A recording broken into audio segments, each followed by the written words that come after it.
Ok. Bon, bah écoutez, on continue notre étude de Tavresh Ayin Bet de Rabbi Rachab. Tavresh Ayin Bet, ça signifie l'année 5672. Il correspond à l'année 1912, l'année durant laquelle le Rabbi Rachab a rédigé ce Mahamar, ce texte, et ça a duré 4 ans ou 5 ans. Donc, c'est une très longue rédaction. Et donc là, dans le deuxième chapitre, il commence à aborder le problème de ce qu'on va appeler le or pnimi. D'accord? Donc la lumière intérieure. Dans le premier chapitre, c'était lié avec la volonté, qui faisait partie de la catégorie du or makif, donc la lumière transcendante qui enveloppe. Et là, c'est la lumière intérieure, c'est-à-dire la force divine telle qu'elle se déploie dans les mondes. D'accord? Donc il y a le rapport au divin, donc quand on est dans le monde, un rapport qui est homogène, le divin tel qu'il est un et tel qu'il a un influx global sur le monde. Et il y a aussi le divin tel qu'il pénètre chaque détail du monde. Et ça s'appelle le Or Pnimi. Maintenant, pour comprendre le Or Pnimi, pour voir un petit peu ce qui se passe dans la notion de Or Pnimi, on est obligé de passer par un mashal. Et le mashal, c'est le mashal de l'humain. C'est toujours comme ça qu'on essaie de comprendre les choses. Pour accéder à la dimension du divin, on est obligé de passer par un mashal qui est physique, psychologique, et ensuite on monte et on arrive dans le divin. D'accord? Par abstraction. Et là, on a le mashal donc des kochot hanefesh, puisque lorsqu'on parle des forces d'âme, des facultés de l'âme, comme par exemple l'intelligence, c'est une faculté, les sentiments sont des facultés, eh bien, on remarque que ces facultés d'âme, elles ont une caractéristique, c'est qu'elles sont liées à un organe particulier. D'accord? Donc, par exemple, la faculté auditive, elle est liée avec l'appareil oculaire, avec les oreilles, okay? Donc, qui vont faire que dans les oreilles, la faculté d'âme, qui est celle de l'ouïe, pourra se développer. Donc, l'ouïe, c'est pas une faculté simplement physique. Entendre, c'est pas simplement physique, puisque quand j'entends, c'est moi qui entends. Or, moi, je ne suis pas un être uniquement matériel. Mon être, il est matériel et spirituel. Donc, quand j'entends, c'est qu'il y a une faculté d'âme en moi qui est en train d'entendre. Ce n'est pas juste mon corps qui est en train d'entendre. Pareil quand je vois, pareil quand je pense. À chaque fois, tout ce qu'on peut découvrir aujourd'hui avec la science sur la pensée, par exemple, on se rend compte que les facultés, elles sont très, très précises dans le cerveau ou dans les yeux ou dans les oreilles. On se rend compte qu'il y a des fonctions physiologiques qui sont extrêmement physiques, mais on aura beau les détailler avec le maximum de précision, il n'en reste pas moins que quand je pense, ce n'est pas mon cerveau qui est en train de penser, c'est moi qui est en train de penser. Et moi, je ne peux pas le réduire simplement au cerveau, parce qu'un cerveau seul, ça ne pense pas. D'accord? Un cerveau seul, c'est le cerveau d'un mort, il ne pense pas. Mais par contre, quand il y a l'âme et le corps ensemble, alors à ce moment-là, ça pense. Donc du coup, je suis obligé de dire que la faculté que je peux décrire dans le corps, avec tous les détails, eh bien finalement, elle existe aussi dans l'âme. Et c'est la réunion des deux qui va faire que la faculté pourra se déployer et qu'on pourra penser matériellement. Donc ce qu'il analyse ici, c'est le rapport qui existe entre la faculté et l'âme, entre la faculté d'âme, et le corps. D'accord? C'est ça qui est détaillé dans ce chapitre-là. Et donc, premier point qui est posé, c'est que pour à chaque faculté correspond un organe spécifique. Donc, par exemple, l'intellect, c'est dans le cerveau, et c'est pas dans le bras, et c'est pas dans les pieds. D'accord? Donc ça, c'est vraiment la thèse de départ que pour chaque faculté correspond un organe spécifique. Contrairement au Or Makif, où justement, puisque la lumière transcendante, par exemple, pour la volonté, je peux vouloir bouger mon bras comme je peux vouloir réfléchir. Ok? Donc, vouloir, ça va dans tous les organes. Mais réfléchir, c'est qu'avec sa tête. Okay, alors maintenant, en creusant l'idée, on se rend compte, c'est sur ce point-là qu'on est intéressé la semaine dernière, on se rend compte que, par exemple, l'intelligence qui est dans le cerveau, on a l'impression qu'elle peut aussi se retrouver dans d'autres organes. Donc, par exemple, lorsque j'écris, okay, donc, par exemple, si j'écris avec ma main, donc je prends un stylo et j'écris, et finalement j'écris un texte dans lequel il y a de l'intelligence, un texte cohérent, un texte qui développe une idée, dans ce texte, il y a de l'intelligence. Donc je me dis, l'intelligence au départ était dans mon cerveau, maintenant elle s'est retrouvée sur ce texte. Donc par où elle est passée? Donc elle est passée par mon bras. Donc je suis obligé de dire que le bras a un tant soit peu récupéré de l'intelligence. Ok? On avait utilisé dans la préface, on avait étudié la langue devient la tête du sopher. Elle se fait, tu te rappelles? Exactement. Ça, c'est par la parole. Tu veux dire, par la parole, c'est l'organe vraiment qui est. Tu veux dire, il y a de l'intelligence aussi qui se déploie dans la parole. Ouais, aussi. Donc là, ici, et donc dans les organes aussi de la parole, tels qu'ils vont articuler. Là, il développe par rapport à la main, parce que c'est plus flagrant, si tu veux, par rapport à la dimension de l'extériorité. Tu vois, c'est un organe vraiment bien visible à part, etc. Donc du coup, on a l'impression que dans la main, c'est déployé de l'intelligence. C'est-à-dire par rapport à quoi? Par rapport au cerveau qui donne l'ordre. Oui. Ah, c'est ça. Comment, je ne sais pas. Tu vois? Oui, évidemment, après, on va voir que, évidemment que c'est par le cerveau. Mais le constat, c'est que s'il y a de l'intelligence sur le papier et que cette intelligence était au départ de mon cerveau, donc je me demande comment elle est passée du cerveau au papier. Donc forcément, elle a transité par la main. Donc si elle a transité par la main, c'est que la main, c'est aussi un kéli pour l'intelligence. Or, la thèse de départ, c'est que non. Il n'y a que le cerveau qui est kéli pour l'intelligence, qui est le réceptacle de l'intelligence. Donc, comment je peux dire que la main, elle est aussi réceptacle de l'intelligence? Alors, dans la main, il donne deux aspects. Il y a deux façons. Parce que là, quand on dit l'intelligence qui passe par la main, en fait, c'est ce qu'on appelle des ref ma'avar. Un ma'avar, c'est un passage, c'est un conduit. C'est-à-dire qu'en fait, la main, elle est passée. L'intelligence, elle ne s'est pas déposée dans la main. D'accord? Elle est juste passée par la main. J'ai écrit, et donc, du coup, maintenant, c'est sur le papier. Donc, le rôle de la main ici est très transitoire, en fait. Ça a transité par la main, mais ça ne s'est pas installé dans la main. Par contre, dans les arts particuliers, comme par exemple le dessinateur ou le peintre comme ça qui fait des tableaux, l'artiste peintre, ou dans la calligraphie, quand on veut écrire des lettres avec des formes très belles, etc. En fait, on a une qualification, si on veut, de l'artiste, d'accord? Il va être obligé d'exercer sa main pour que sa main puisse vraiment dessiner comme il faut. Donc là, c'est plus fort que le premier exemple. Parce que dans le premier exemple, la main ne faisait que, l'intelligence ne faisait que transiter par la main, d'accord, pour arriver sur le papier. Mais dans l'exemple qu'on vient de donner maintenant, dans la calligraphie, dans le dessin, là, quand je dessine, il faut que ma main elle soit vraiment bien exercée. Donc ça veut dire qu'il y a de l'intelligence qui va comme s'installer dans la main, d'accord, puisqu'il faut que ma main elle soit vraiment bien exercée. Donc ça veut dire que l'intelligence est là, vraiment présente dans la main. OK? Donc, alors, est-ce que ça contredit la thèse de départ? Arrête, sur Tiot, basé, je suis à la page E du coup, d'accord? Yesh basé Sechel, donc dans le fait même de dessiner les lettres, on a du Sechel, on a de l'intellect.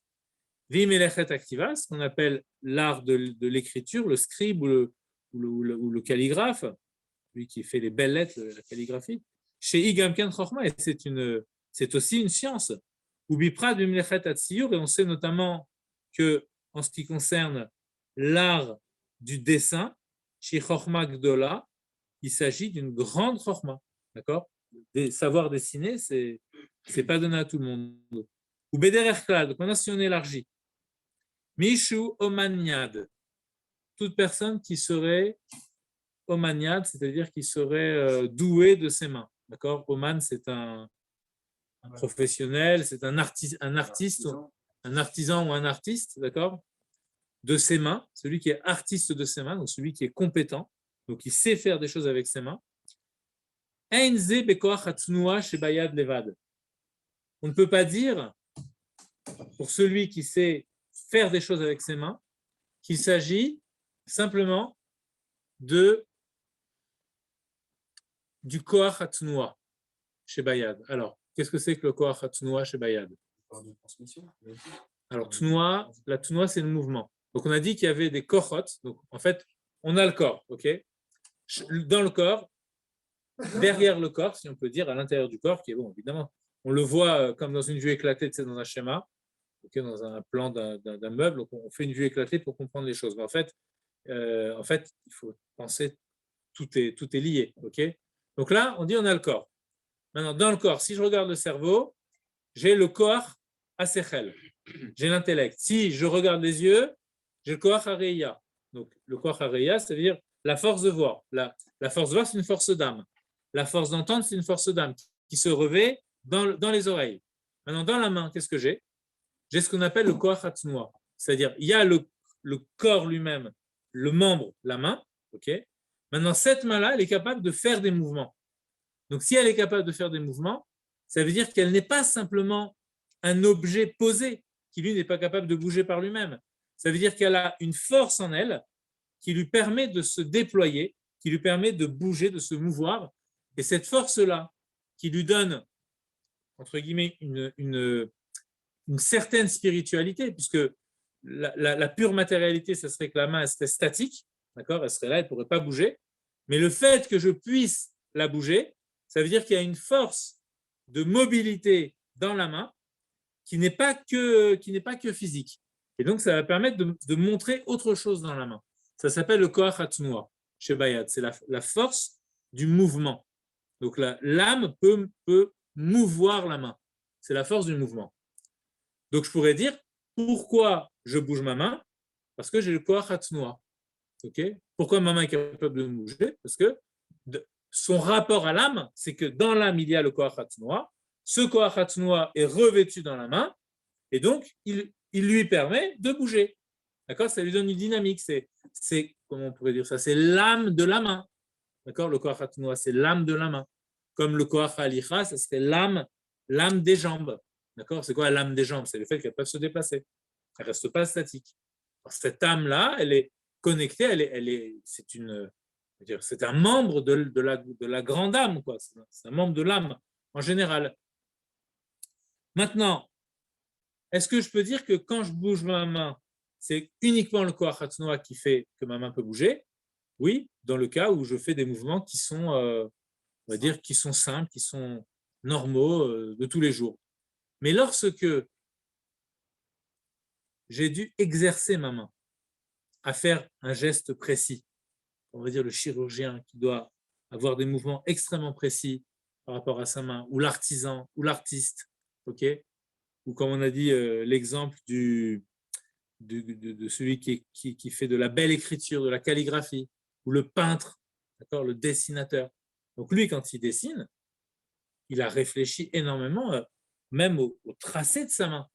S'il bouge la main, s'il reste gauche comme un enfant, il ne pourra pas faire un beau dessin. Donc c'est-à-dire que sa chorma, il a dû se poser à un moment donné et se dire comment, là, pour faire le mouvement que je veux, sur la toile, dessiner je sais pas, un rayon de soleil, ben, il va bien falloir que ma main elle ait un certain mouvement, un certain toucher, calculé, avec une certaine force, avec une certaine pression, un certain mouvement, une certaine forme dans le mouvement. Tout ça, ce n'est pas dû au hasard. C'est parce qu'il a forcément pensé, l'artiste. Si on a l'occasion de parler avec un artiste, il nous expliquera. Il a été obligé de penser, au tout début en tout cas, hein, comme par exemple, je ne sais pas, mais en musique, on prend par exemple le pianiste, on voit que ses mains elles bougent toutes seules sur le piano. Quand il a appris, il a dû réfléchir. Comment je vais bouger ma main maintenant pour que ça donne tel son? quel doigt je vais bouger, à quelle vitesse je vais le bouger. Donc tout ça, c'est une grande chorma. Donc cette chorma, elle est où maintenant? Elle est passée du cerveau dans la main. Et c'est beaucoup plus installé dans la main que, par exemple, lorsqu'on écrit un texte sur du papier. Parce que quand on écrit un texte du papier, aussi intelligent que soit ce texte, finalement, ça n'aura fait que traverser la main. Et ça ne se sera pas installé.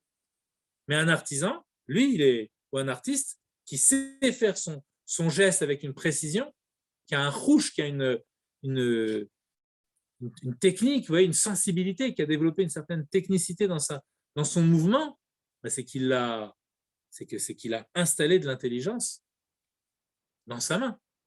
Donc si je dis ça, c'est ça la conclusion de ce qu'on vient de dire maintenant. C'est-à-dire, a priori, la thèse du départ qui disait que dans les kochot minimim, dans les forces immanentes, qui ne sont pas celles de la volonté, mais qui sont l'intelligence et toutes les forces qui sont propres à des organes, on avait posé la thèse suivante, à savoir que à chaque force d'âme correspond un organe spécifique. Donc du coup, si c'est ça la définition du Orpnimi, j'ai un problème avec l'exemple de l'artiste. Il y a une contradiction. Exactement. Il y a une contradiction. Parce que dans le cas de l'artiste, eh bien, je constate que de l'intelligence, c'est posé dans la main. D'accord?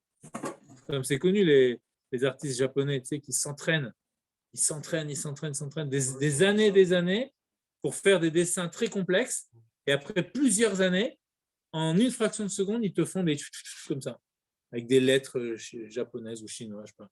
Oui, c'est des trucs connus, quoi. C'est vraiment, mais vraiment très, très rapidement. Donc, ça veut dire que c'est comme si l'intelligence, elle était vraiment maintenant dans la main. C'est comme si c'était l'intelligence de ses mains, pratiquement.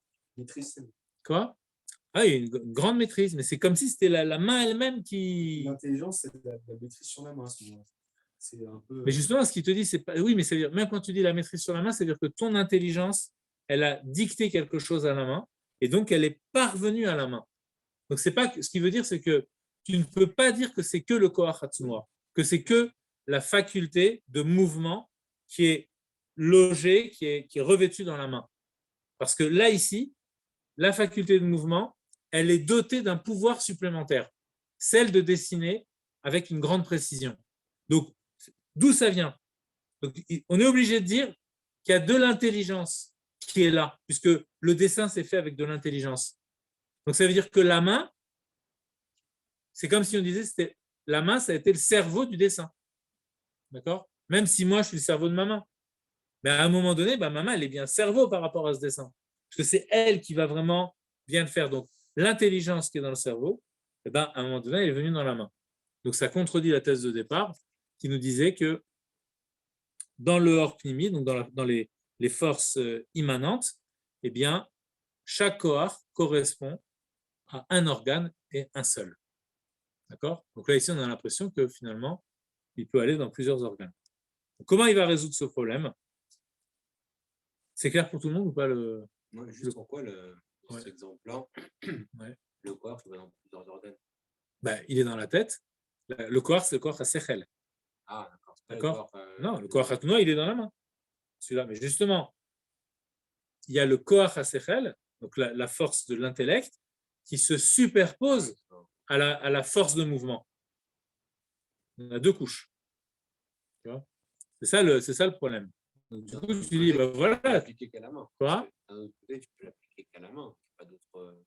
Non, dans la danse, par exemple, tu vois des danseurs, tout le corps, il est dans un équilibre, etc. Et obligé de réfléchir où je vais mettre mon pied, où je vais faire, quels sont les principes de l'équilibre. Donc tout ça, c'est partout. Il y a des gens même, il y a des gens qui sont devenus, qui n'avaient pas de main, qui sont devenus coiffeurs, tu vois, avec les pieds. Mais vraiment, hein, il y a des gens qui n'ont pas de bras et qui font tout avec les pieds. Donc c'est-à-dire qu'ils sont obligés d'avoir exercé leurs pieds, des choses que nous, on serait incapables de faire, et eux, ils arrivent à le faire. Ils sont obligés. Donc, tu vois que ce cohort-là, finalement, de l'intelligence, alors que, en principe, les jambes, c'est fait pour marcher. Oui, mais lui, il a tellement travaillé qu'il a mis du sechel aussi dans ses pieds. Tu vois? C'est une de sechel. Il a mis du sechel. Cette phrase-là qui est dure à comprendre. Elle est très dure à comprendre. Ouais. Alors que, vous pouvez se dire, a priori, la main, elle est entraînée à faire un mouvement exact parce que la tête, elle le tient, bouge dans son sens. Elle le cet exercice-là, d'accord, qui est guidé par le Sechel. Qu'est-ce que le Sechel il envoie comme information à la main? Fais ci, fais ça, de cette façon. Donc, il lui envoie quoi? Alors, il lui envoie pas de l'intelligence au sens de l'intelligence, au sens propre de l'intelligence, mais quand même, tu vois bien qu'il envoie des impulsions plutôt, des stimuli, d'accord? Mais ce qu'il lui envoie, c'est le résultat de l'intelligence. Donc, ça veut dire qu'il y a ici, pour le dire simplement, l'action, elle est intelligente ou pas? L'action qu'il est en train de faire. Oui, l'action est intelligente. Voilà. L'action est intelligente. Donc, ça veut dire que dans l'action qu'il est en train de faire, il y a quelque chose de l'intelligence. C'est le résultat de l'action. Non, même l'action en elle-même, puisque tu vois que... Quoi? Non, pas chez le human, pas chez le human, pas chez l'artisan. Ouais, tu as donné l'exemple de quoi? Là, qui sont entraînés Ah, pourquoi? Parce que lui, il a tellement exercé sa main que comme si cette intelligence, elle s'était bien installée dans la main. Donc, du coup, la main, elle va savoir quoi faire. Entre guillemets, savoir quoi faire. A priori, parce qu'on va voir que ce n'est pas vraiment ce qui est en train de se passer. L'intelligence, elle est là, la main, elle sera rien toute seule. Quoi? Oui, c'est sûr et certain. C'est toujours connecté avec l'intellect. Mais malgré tout, tu es obligé de dire que l'intellect qui est localisé dans le cerveau, là, maintenant que la main a agi de cette façon-là, elle a agi avec intelligence. Alors, pourquoi je pense que tu as du mal à l'entendre? Parce que quand tu entends intelligence, voilà. Mais pourquoi ça te gêne? Parce que tu as l'impression qu'on attribue à la main une autonomie subjectale. C'est-à-dire comme si la main elle devenait un être à part entière. Et ce n'est pas ça qu'on est en train de dire. C'est toujours moi qui est en train de bouger. Ce n'est pas ma main. Ma main, elle ne bouge pas toute seule. Simplement, l'intelligence est localisée dans l'intellect. Maintenant, j'agis avec ma main de façon intelligente. J'ai bien guidé ma main. Donc, ça veut dire que l'intelligence du cerveau, l'intelligence qui est localisée dans le cerveau, elle est venue jusqu'à la main pour qu'elle puisse agir de façon intelligente. Ça que je vois, elle est venue jusqu'à la main. Alors que moi, je ne dirais pas ça, je dirais de façon naturelle, c'est j'ai guidé ma main. Qu'est-ce que ça veut dire j'ai guidé ma main? Qu'est-ce que ça veut dire j'ai guidé ma main? C'est-à-dire quoi j'ai guidé ma main? Le cerveau dit au muscle. Donc tu es en train de dire, en fait, quand la main bouge, il n'y a pas d'âme, si tu veux. C'est la discussion qu'on avait la semaine dernière. Ouais. Ça veut dire que finalement, c'est ce qu'on appelle une vision matérialiste, c'est-à-dire dans laquelle il n'y a matérialiste, pas dans le sens tu es matérialiste, tu es grossier. Le matérialisme, c'est un courant spirituel, c'est un courant philosophique. Donc, c'est-à-dire qui dit, voilà, il n'y a que le corps. Bon. Donc, c'est-à-dire c'est comme si tu disais, le corps est une machine. Le corps est une machine sans âme. L'âme, elle serait peut-être dans un endroit du corps qui fait le cerveau, et de loin, finalement, elle téléguide. Tu vois, les organes du corps. Non.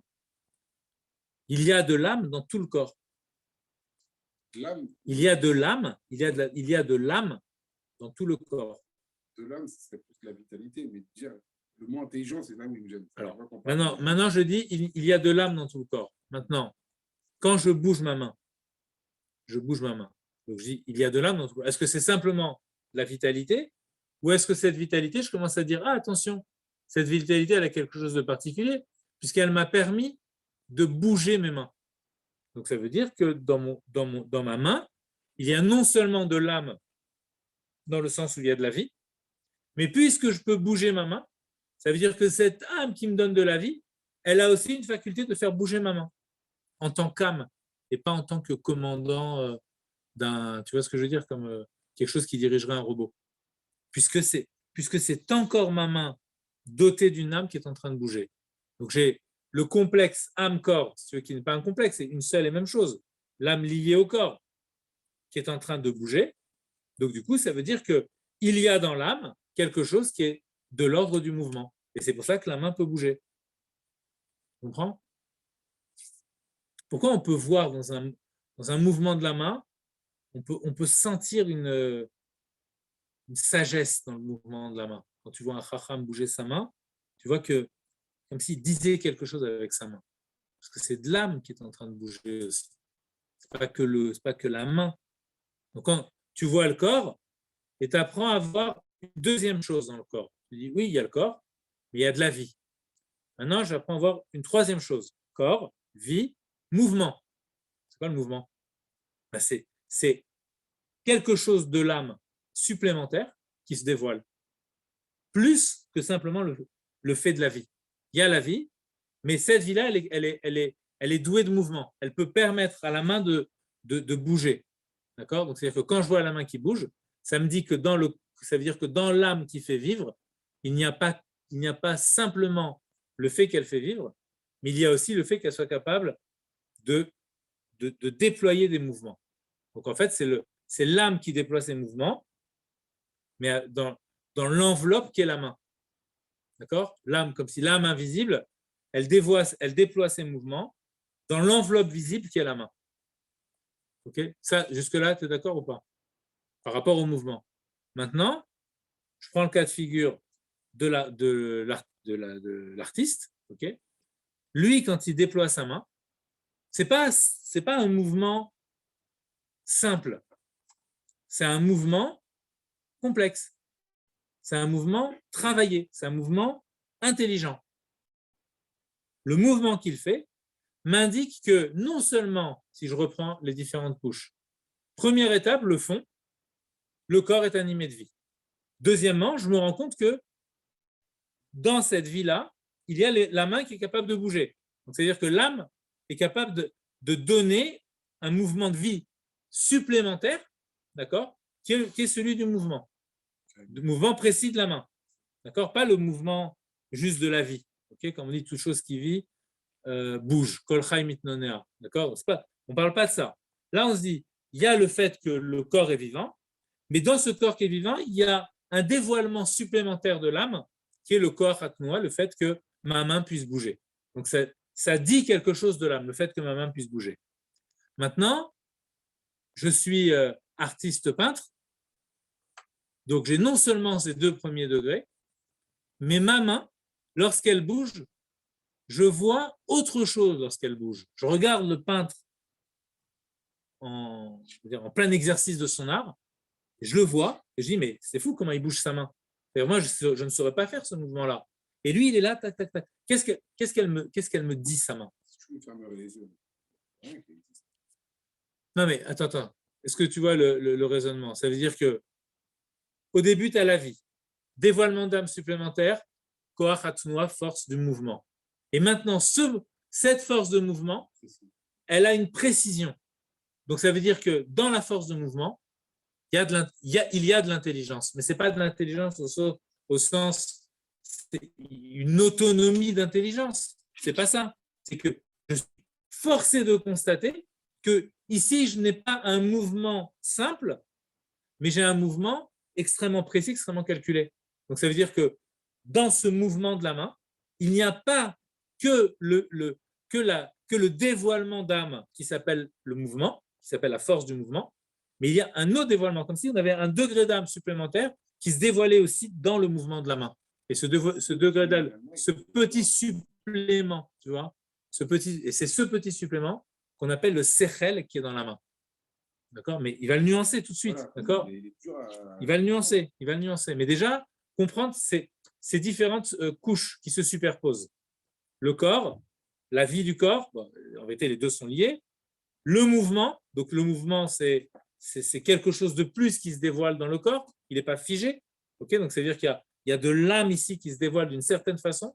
Ça s'appelle le Koach Hatnoua. Maintenant, cette âme qui se dévoile grâce à ce Koach Hatnoua, il y a un petit plus, c'est que là, chez le calligraphe, la façon dont il dessine, elle est incroyablement minutieuse. Donc, ça veut dire que sa main, elle a, grâce à l'exercice, elle a acquis une... Voilà, c'est comme si je vois qu'il y a de l'intelligence dans la main. Alors, ça ne veut pas dire que la main, elle est intelligente. La main n'est pas intelligente. Mais je vois qu'il y a de l'intelligence dans la main. Puisque le degré d'en dessous, ça serait un mouvement simple. Ça passe mieux comme ça ou pas? Ouais, mais c'est la dernière phrase, il n'y a pas d'intelligence, mais on voit qu'il y a l'intelligence. Oui, c'est-à-dire, je suis forcé de constater, peu importe comment, mais forcé de constater qu'ici, il y a de l'intelligence. Ce n'est pas un mouvement neutre. Il va détailler. Ouais, non, mais déjà, à partir de là, tu vois. Qui me gêne un petit peu, mais en avançant, peut-être que ça va. Ok. Mais oui. C'est une question. Le réflexe, ça se passe dans quelle catégorie? Tu as un réflexe. Ouais. Le réflexe, ça se passe dans quelle catégorie? Les réflexes, ça se passe dans les niveaux les plus bas de la Neshama, si tu veux, comme le Netzach Yesod, où c'est réaction directement. Ouais. Ouais. Ça c'est lié avec Netzach Yesod. C'est les niveaux les plus bas qui sont en lien avec le monde extérieur. Ils sont comme directement en interaction directe avec le monde extérieur. C'est le niveau de Nefesh, mais qu'on retrouve aussi dans chaque degré d'âme aussi. Parce que je vous posais la question. Ouais, exactement. Mais là, il ne s'agit pas de réflexe. Là, il s'agit de vraiment sentir qu'il y a quelque chose qui se superpose dans l'âme, dans le mouvement. Il y a une troisième couche qui est celle donc, de l'intelligence qui est présente là. Chez quelqu'un de voilà.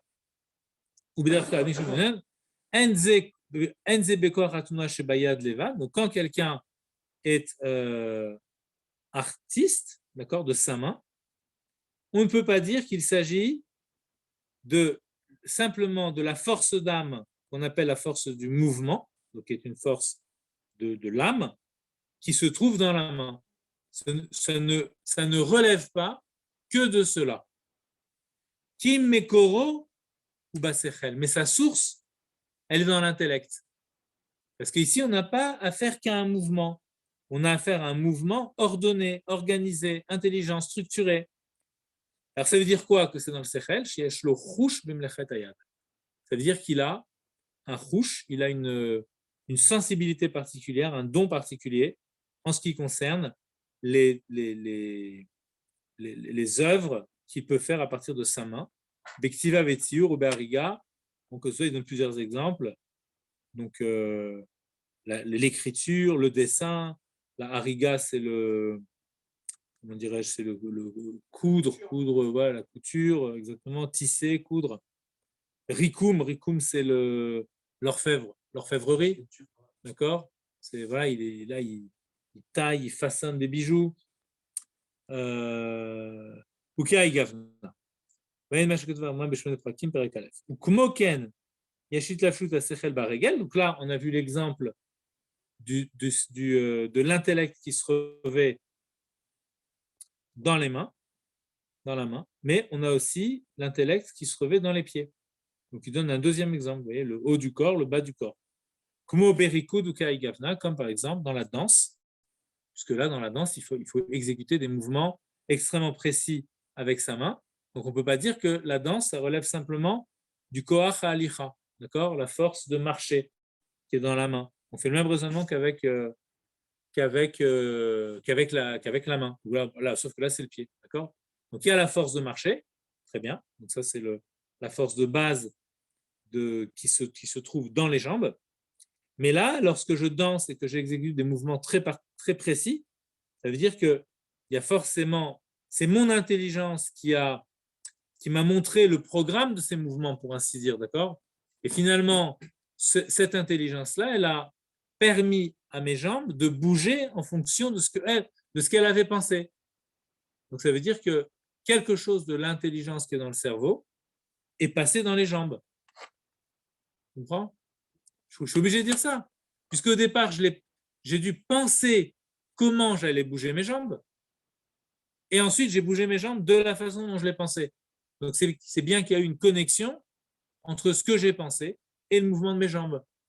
Donc, cette connexion, c'est quoi? C'est de l'intelligence de cette pensée qui était dans mon cerveau est passée dans mes jambes. Et c'est comme ça que mes jambes ont pu danser en faisant tel mouvement et en corrigeant à chaque fois qu'il y a une erreur, j'ai fait perdre l'équilibre, etc.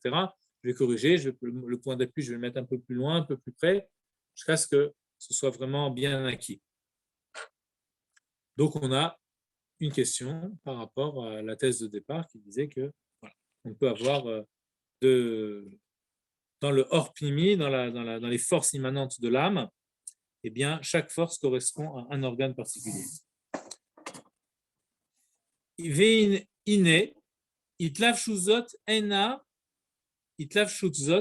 be'aivarim de yad veregel ki im be'akochot shebahem. Premier élément de la réponse, il nous dit ici, l'intelligence ne se revêt pas dans l'organe.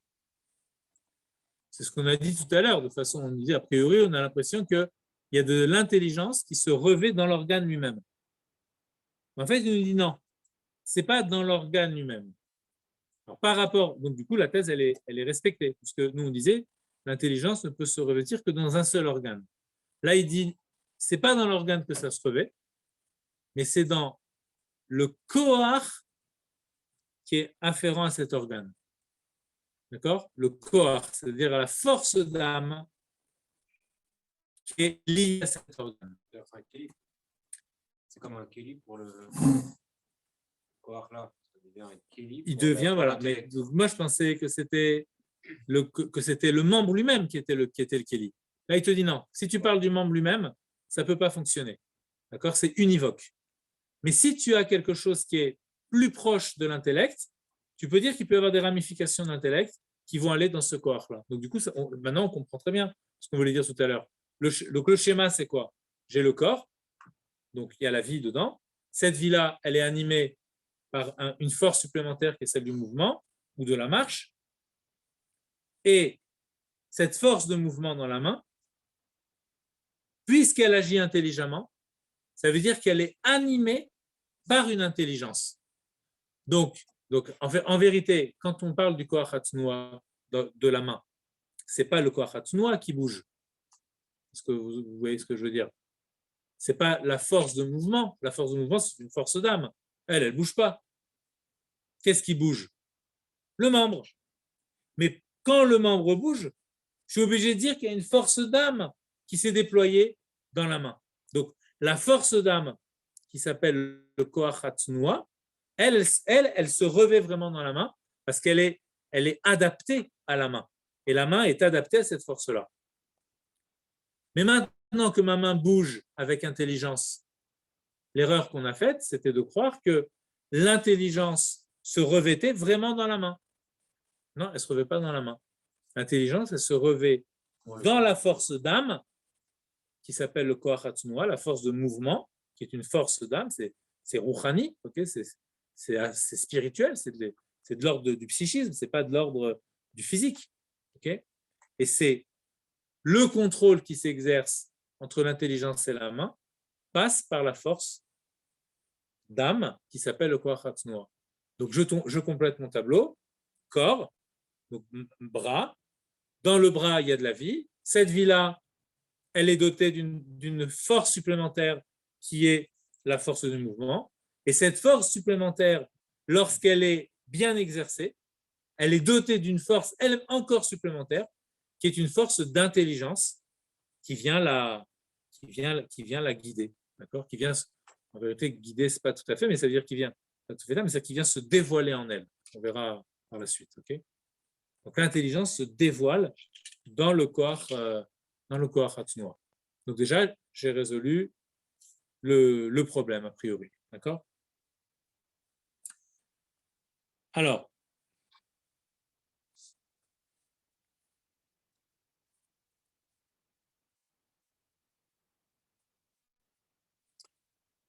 Kim be'akochot shebahem, mais c'est dans les forces qui sont dans les membres. Be'koach hatznua shebayad, donc par exemple la force du mouvement qui est dans la main, be'koach ha'ilur shebaregel. Ve'u inyan itlafshut hakochot zebazeh, il s'agit de la notion en chassidoute de la itlapshut, donc c'est-à-dire du phénomène d'investissement, d'accord? On a dit investissement, ça veut dire rentrer dans le vêtement, investissement, rentrer dans la veste, rentrer dans le vêtement. Donc c'est la itlapshut des forces l'une dans l'autre. Donc les forces peuvent se revêtir l'une dans l'autre. D'accord? Parce qu'ici, on est au niveau des kochot. Donc ça reste au niveau des forces d'âme. On n'est pas au niveau des organes physiques eux-mêmes. Des liyotam kochot minimim, puisqu'il s'agit de kochot qui sont immanentes, harem mitlafshim zebazé, ils peuvent se revêtir les uns dans les autres, entre kochot. D'accord?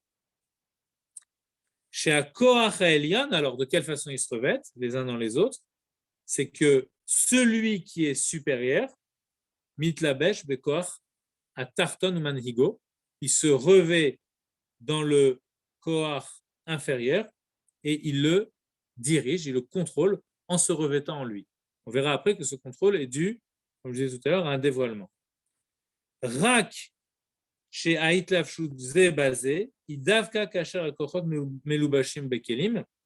Et ce qu'il faut souligner, il dit entre parenthèses, c'est que les kochot ne peuvent pas, les forces d'âme ne peuvent pas se revêtir les unes dans les autres si on n'en a pas une qui est revêtue dans un organe déjà.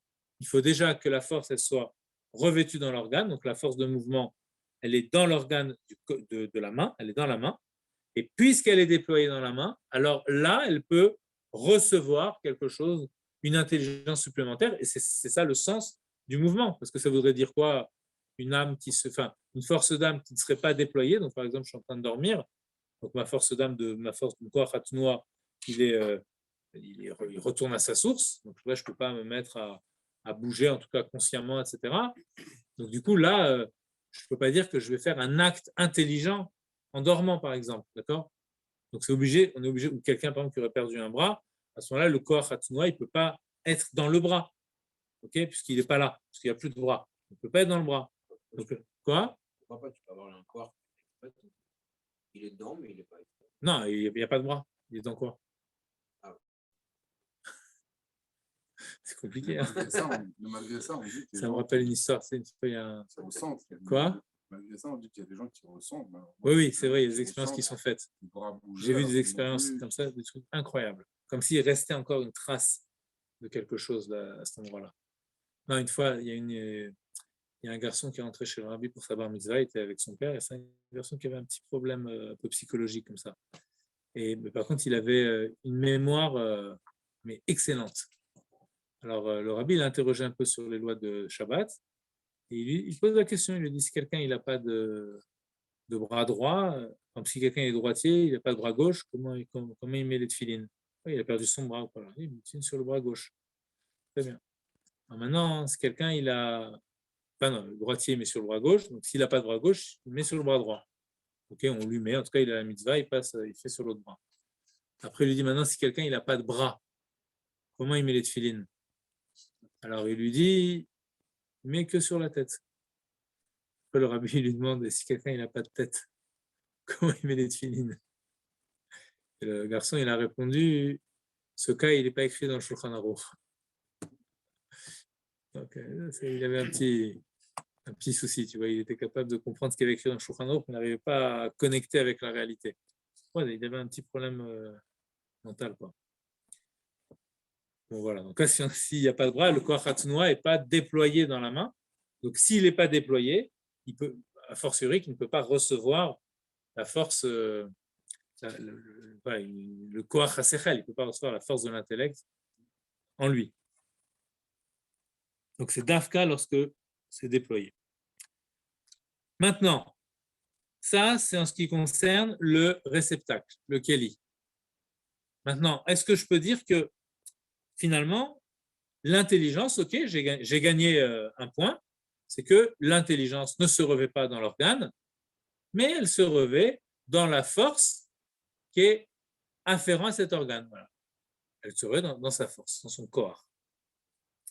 Donc finalement, je dirais, ok, ce n'est pas l'organe, mais quand même, l'intelligence, elle n'est pas que dans le cerveau finalement, puisqu'elle peut être, comme tu as dit, un keli aussi, il peut y avoir autre chose dans le corps, comme la force de la marche qui est dans les pieds, donc dans la danse par exemple, donc voilà, je vais danser de façon... Donc l'intelligence est venue finalement, pas dans les pieds eux-mêmes, mais dans la force d'âme qui correspond aux pieds, la force de la marche, d'accord, la force du mouvement des jambes, Et donc, finalement, l'intelligence, elle est venue dans cette force-là. Donc, ça ne contredit pas à 100% la thèse de départ, mais on n'est pas satisfait quand même, parce que finalement, on a quand même réussi à délocaliser l'intelligence du cerveau. Et donc, finalement, elle arrive à se poser ailleurs. D'accord ? Ce n'est pas dans un organe, mais c'est quand même ailleurs.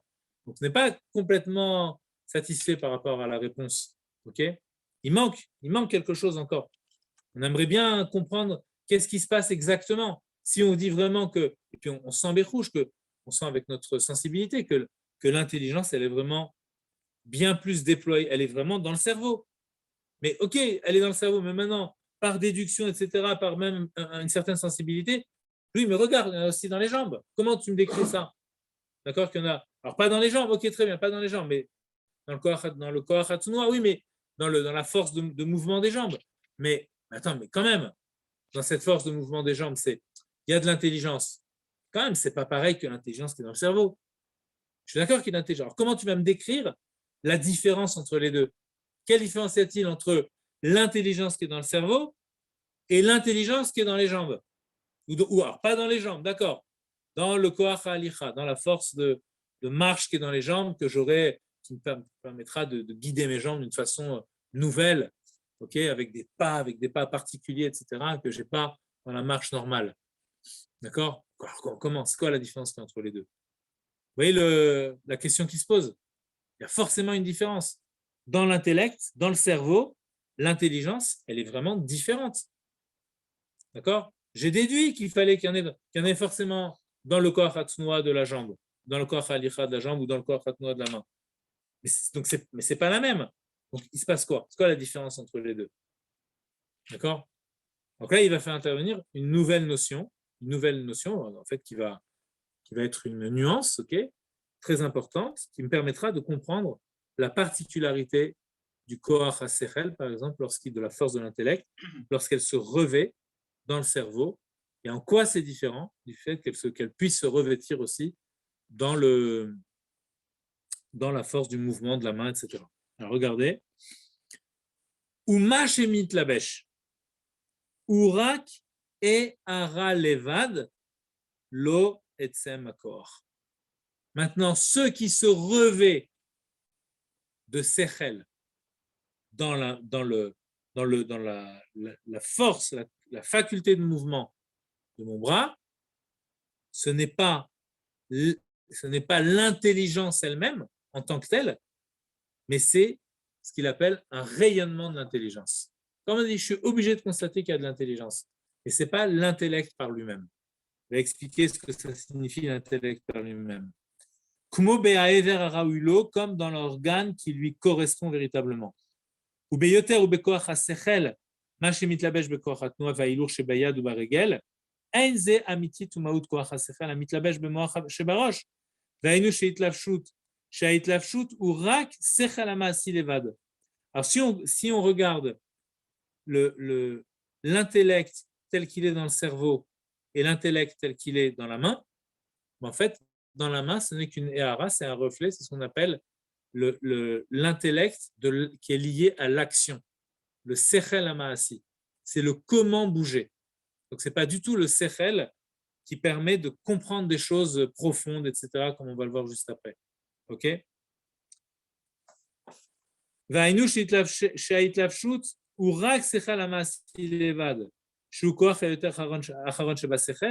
Ici, il ne s'agit que de l'intellect lié à l'action, et l'intellect lié à l'action, c'est le plus bas degré de l'intellect.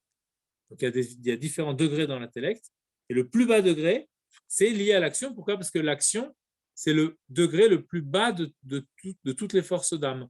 La dernière force d'âme, c'est la force de l'action. Parce qu'on a la marshava dibour et maasé. Donc marshava, c'est une force, donc c'est un levouche, comme on voit dans le Tanya, c'est un vêtement de l'âme qui est encore lié avec l'intériorité.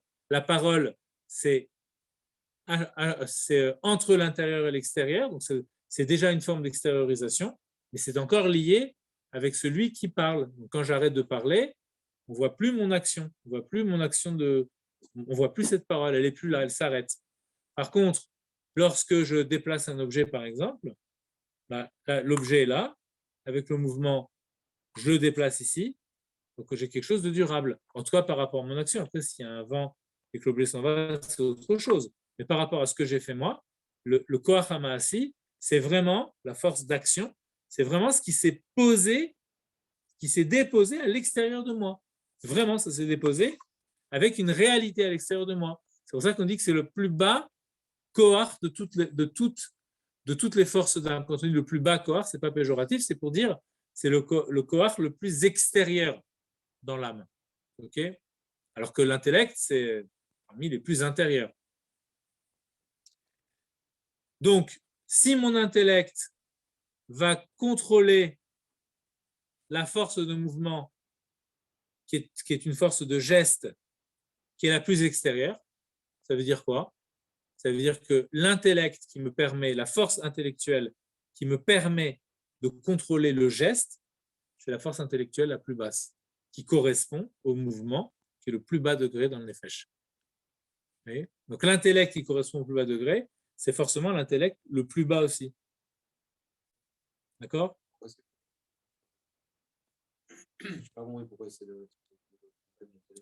Parce que qu'est-ce que je vais contrôler? La chose la plus extérieure. Donc, ça veut dire que dans mon intellect, je dois me projeter dans la dimension la plus extérieure.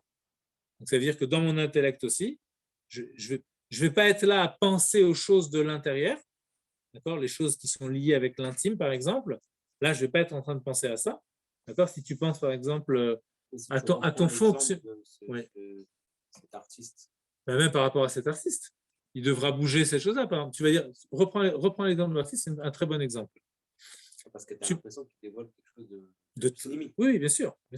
Mais malgré tout, au niveau du sechel, par exemple, si tu dis, lorsque l'artiste, par exemple, je ne sais pas moi, il a une idée, je ne sais pas moi, tu es un artiste. Un architecte.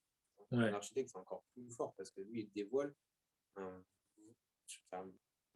vraie notion de sechel. En fait. C'est pas un dessin. C'est un peu abstrait, finalement. Mais un architecte va dévoiler un dessin concret, un truc concret. Que ce soit l'architecte ou l'artiste. Si tu prends l'artiste, voilà, tu prends même par exemple le chirurgien le dentiste, tu vois, qui va savoir comment enlever le tartre, qui va faire tel mouvement, qui va bien s'entraîner, etc. Il va avoir son prof qui va lui redire 100 fois comment bien faire le mouvement, jusqu'à ce qu'il le fasse bien.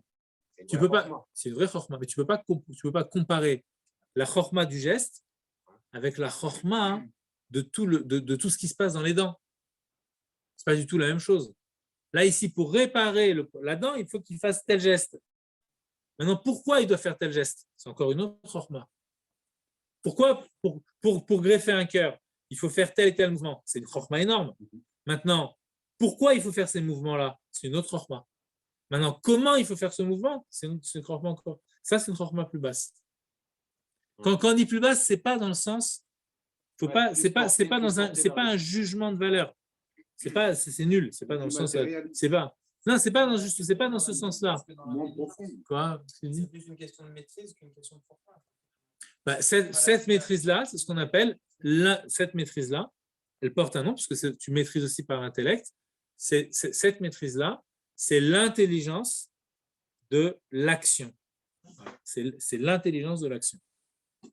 Par contre, si tu réfléchis, pourquoi je mets cette chose-là ici, d'accord? Si tu réfléchis, par exemple, je ne sais pas moi, imagine un horloger, je pense que c'est ça, les horlogers suisses, d'accord? C'est une chorma, mais c'est impressionnant. Donc, les gars, ils vont savoir comment réparer les rouages, les mécanismes qui sont très complexes. Il paraît que c'est des années d'études pour devenir mécanicien horloger ou technicien horloger. D'accord? C'est très, très compliqué. Maintenant, toute la chorma des rouages, ça, c'est une grande chorma.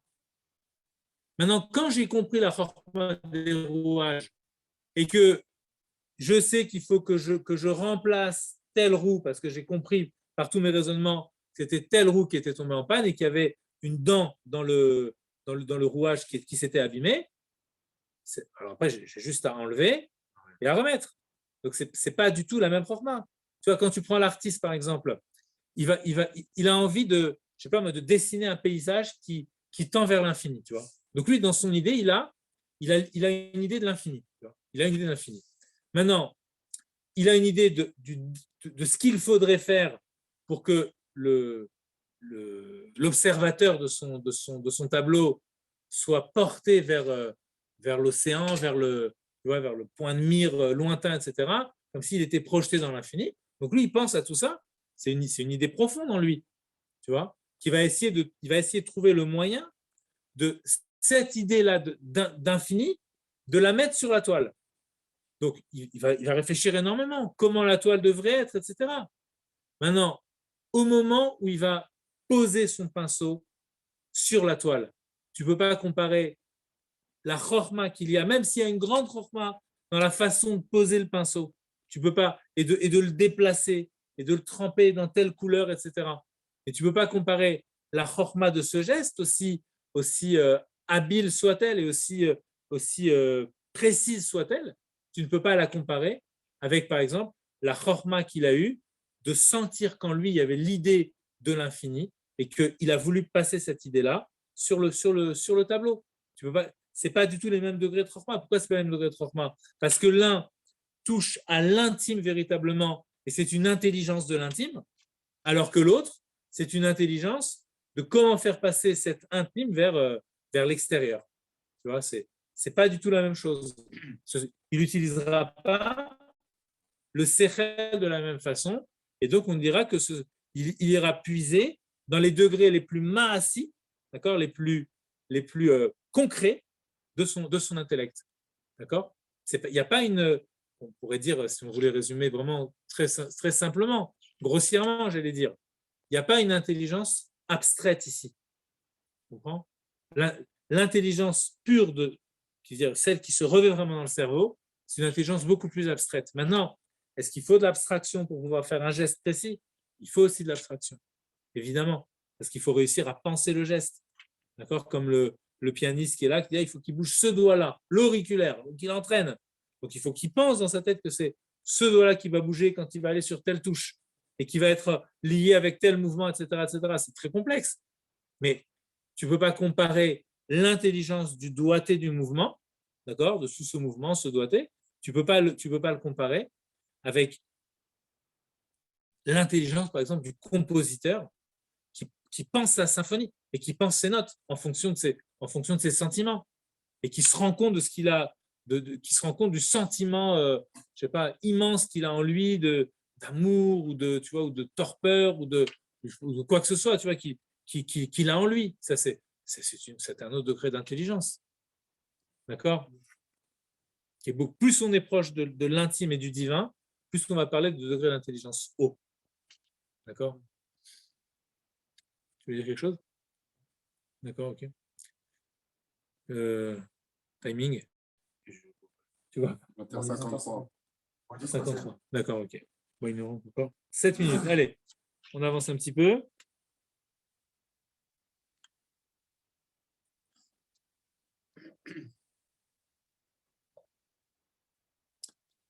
Donc voilà, c'est ce qu'il dit ici. Donc par rapport à l'intelligence, ou Beyoter, c'est encore plus fort en ce qui concerne l'intelligence qui se revêt dans le mouvement.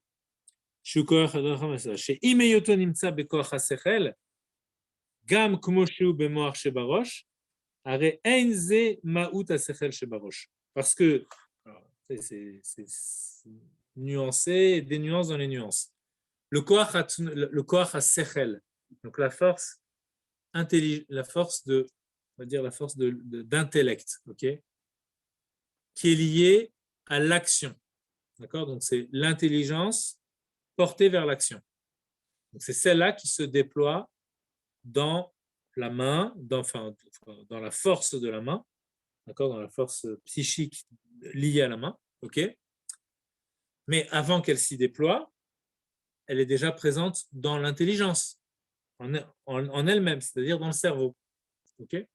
Elle dit déjà dans le cerveau, elle ne peut même pas se comparer telle qu'elle est encore dans le cerveau avec l'intelligence véritable qui est dans le cerveau. C'est-à-dire que c'est déjà à l'intérieur du cerveau, on établit une hiérarchie. Il y a comme une forme de rayonnement extérieur déjà dans l'intérieur. Au départ, si on compare le corps lui-même. Alors, il y a l'intérieur et l'extérieur, c'est l'extérieur du corps, l'intérieur du corps. Maintenant, on peut retrouver intérieur-extérieur à l'intérieur du corps. Donc, par exemple, la main, donc le corps, la force d'intellect tel qu'il est dans la force de mouvement qui est dans la main. Donc là, la force de mouvement qui est dans la main, c'est l'extérieur. Qu'est-ce qui serait l'intérieur? L'intellect lui-même, dans le cerveau. Donc ça serait intérieur. Et extérieur, ce serait la force de la main. Donc le couple intérieur-extérieur, on peut le retrouver à l'intérieur de nous-mêmes. OK? Vous me suivez? D'accord? Donc maintenant, à l'intérieur du cerveau, on peut encore retrouver ça. Vous voyez? C'est-à-dire que l'intellect véritable, il va expliquer ce que c'est. Ça serait vraiment l'intérieur. Mais l'intellect, tel qu'il commence à penser le mouvement, ça commence à être de l'extérieur. Toujours à l'intérieur. On retrouve ce même couple-là à chaque fois.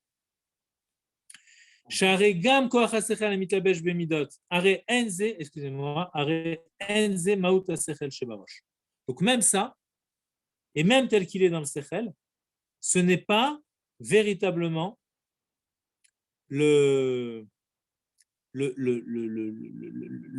l'intellect même tel qu'il est dans le cerveau, d'accord? Pourquoi? Parce qu'il fait un raisonnement de comparaison par rapport aux midot. Donc, il va montrer que déjà, même l'intellect des midot, c'est déjà pas ça. Alors, à plus forte raison, l'intellect de l'action. D'accord? Parce que même les midot, alors les midot, c'est les sentiments, d'accord? Donc, les sentiments, alors il y a pour l'instant, on n'a parlé que des forces un peu extérieures, la vision, l'ouïe, le mouvement des jambes, le mouvement des bras, etc. Okay?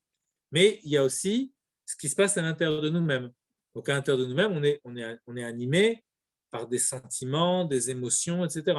Donc, tous ces sentiments qu'on peut avoir, comme l'amour, par exemple, quand on parle dans la Avodat Hashem, l'amour pour Dieu, tout ça, eh bien, pour faire naître un sentiment, surtout dans quelque chose qui n'est pas évident, quand tu parles de l'amour de Dieu, ce n'est pas quelque chose qui est évident a priori, parce que justement, ce qu'on discutait tout à l'heure, David, tu me demandais à quoi ça sert, tu vois, de réfléchir à toutes ces choses-là. Voilà un exemple d'application concrète. Donc, par exemple, on va dire, je veux avoir de l'amour pour Dieu. Mais comme Dieu, c'est quelque chose qui est imperceptible, donc comment je peux avoir de l'amour pour quelque chose qui est complètement imperceptible? Et même quand on dit Avatolam Aftanu, tu nous aimes d'un amour éternel, il faut sentir que nous sommes des êtres aimés. Donc, pour pouvoir ressentir ça, c'est tout le programme du Tanya. Pour pouvoir ressentir ça, qu'est-ce qu'il faut? Il faut faire une hitbonenut. Parce que la hitbonenut, c'est-à-dire la méditation, c'est ce qui me permet de transposer ma sensibilité au monde à une sensibilité au divin. Je suis obligé de méditer sur le divin pour que ma sensibilité puisse s'aiguiser et percevoir quelque chose du divin. Et donc finir par l'aimer aussi. D'accord? Donc on comprend tout ce que tu as dit au début, tu as dit tout ce qui est extérieur à l'intérieur se passe à l'intérieur. Voilà. On parlait du cerveau. Alors, on parle du cerveau, mais il y a plusieurs degrés d'intérieur. Okay? Donc, par exemple, il y a un degré d'intérieur qui est, par exemple, celui des midot, okay? Les sentiments. Donc, les sentiments, eux aussi, pour pouvoir se développer, ont besoin de la méditation, c'est-à-dire du sechel. Okay? Pour quelque chose qui est visible à la limite. Tu peux dire, j'aime bien, tu vois la chose directement, tu sens que tu aimes.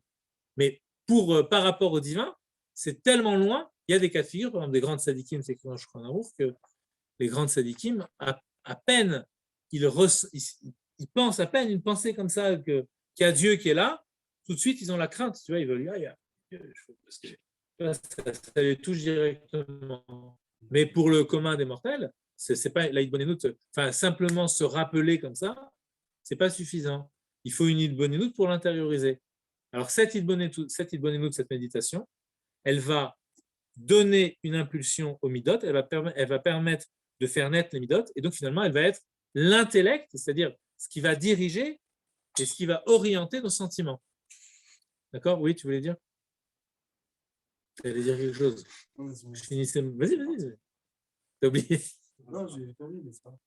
Vas-y, dis-le. C'est pas important. Bon, ça trouvera son moment d'importance alors. Ouais. Ok. Alors,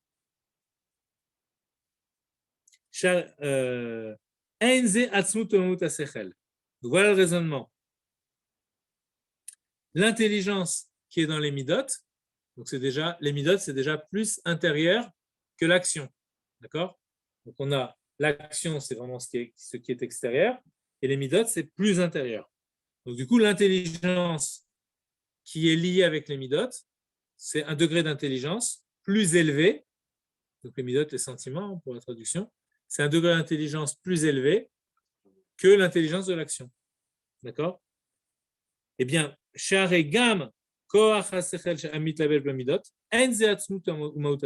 celui-là, l'intelligence liée au sentiment, ce n'est toujours pas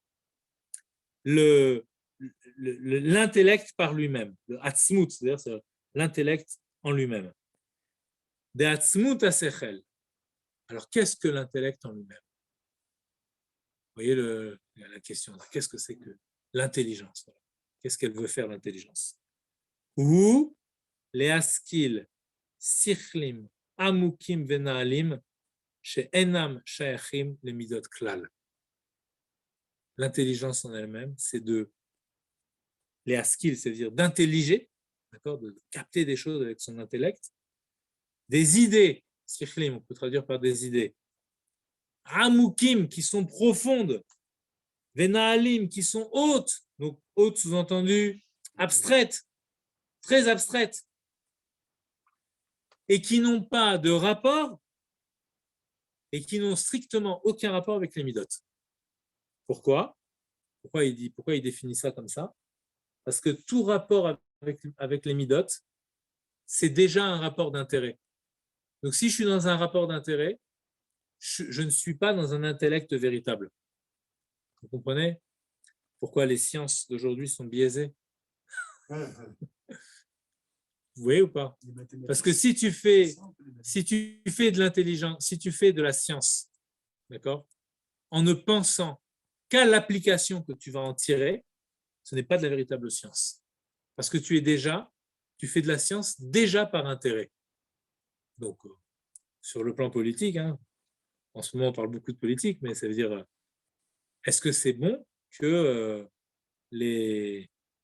peut-être qu'un jour un scientifique écoutera ou un politique, je ne sais pas, sur Internet, c'est pas. Il faut le dire, il faut poser la question. Est-ce que c'est bon que les laboratoires de recherche soient entre les mains de compagnies mercantiles, de sociétés qui cherchent leur intérêt? Parce qu'à partir du moment où la science est faite par intérêt, ça n'est plus de la science. Ce que j'ai besoin directement, ce que je veux, c'est la science, c'est quoi? C'est connaître les choses véritablement, avoir la vraie connaissance des choses. Mais pour avoir la vraie connaissance des choses, il faut se détacher de l'intérêt. Donc, si après ça, tu vas envie de mettre la vidéo sur YouTube. À cause de ça. Tu coupes.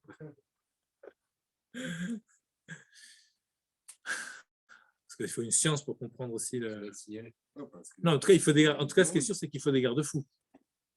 Il faut des garde-fous, parce que sinon, sinon c'est trop intéressé.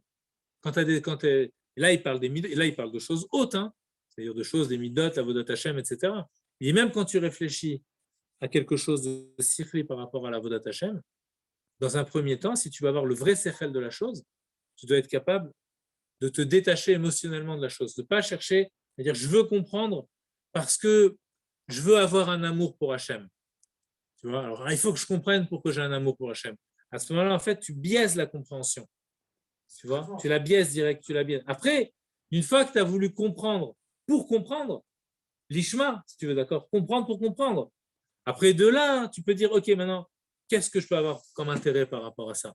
Et là, tu vas commencer à travailler tes midot. Mais sinon, tu es dans un sechel toujours intéressé. Et ça, c'est une solution à un blocage.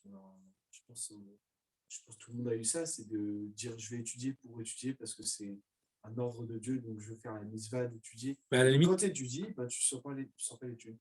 Tu sens que tu fais une mitzvah. Enfin, tu fais une action. Non, mais c'est peut-être en faisant comme ça que tu peux vraiment sentir le sechel qu'il y a dans la chose. Tu vois, c'est ça. Là, tu donnes. Hachem, il nous accorde une bracha. Parce que si on va sur cette définition des choses, étant donné qu'on le fait avec un objectif sans pour objectif même la compréhension, on va pas arriver déjà, étudier sans avoir un objectif de compréhension, ça veut dire quoi? Oui, on peut vouloir étudier. Moi, c'est étudier parce que voilà, c'est étudier, c'est une mitzvah. Faut pas, oui, mais quand tu dis c'est une mitzvah d'étudier, c'est une mitzvah de comprendre. Okay. Bah oui. Avec Dalet, hein. Tania, avec Dalet. Est-ce qu'on peut étudier pour pas comprendre juste parce que c'est même pas possible? Oui.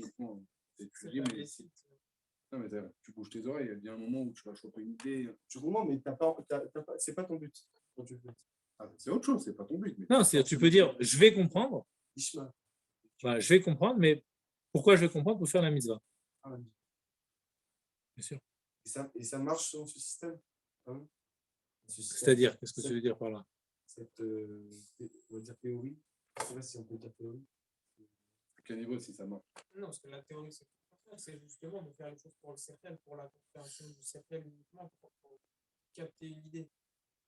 Non, mais lui, ce qu'il veut dire, c'est que même dans le cercle, tu peux avoir un intérêt. Non, mais l'intérêt de compréhension. De cette façon-là, parce qu'on va vraiment comprendre. Donc c'est là que tu oublier tout. Ouais, mais peut-être que quand tu fais la mitzvah, si tu veux, exactement, c'est-à-dire que quand tu dis je vais comprendre par mitzvah, tu vois, c'est-à-dire que là finalement, même dans le sechel, tu atteins un degré de dépassement, et quelque part, c'est comme ça que tu te connectes avec si tu veux, l'expérience véritable du divin, qui est une expérience qui dépasse l'intellect, en fait, tu vois. Ça dépasse l'intellect. Ensuite, en fait, l'intellect, si tu veux, dans la mitzvah elle-même, l'intellect aura pour fonction d'essayer de capter ce qui s'est passé dans ce dépassement de l'intellect. Donc ça, ce serait la mitzvah, tu vois, la mitzvah de l'Imut Torah. L'Imut Torah, c'est comprendre, et je le fais par mitzvah, ça veut dire que j'ai une expérience du divin qui précède l'intellect. Ça rejoint ce qu'on disait au tout début dans le Naaseh Venishma. Bon voilà, je pense qu'on va s'arrêter là. On reprendra tranquillement. Alors la semaine prochaine, il n'y aura pas cours, je ne peux pas faire cours la semaine prochaine. Donc dans 2 semaines, Bezrat Hashem. D'accord. Ce qu'il y a là-dedans, il y a les différents degrés d'intelligence qui encore font que sans intérêt. Oui, exactement. On reprendra le raisonnement dans le détail, mais oui, c'est bien. C'est exactement. Là, tu donnes la conclusion du raisonnement. Voilà, exactement. C'est bien. Ok. Allez, au revoir, Shaoul. À bientôt. Donc, je vais mettre fin à la.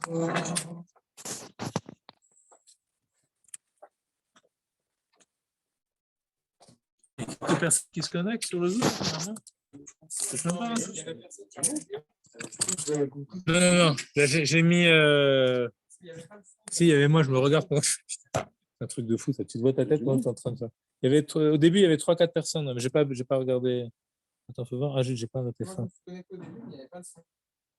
Ah, zut. Bah, si, là, il y avait le son. Ah, quand tu étais en voiture?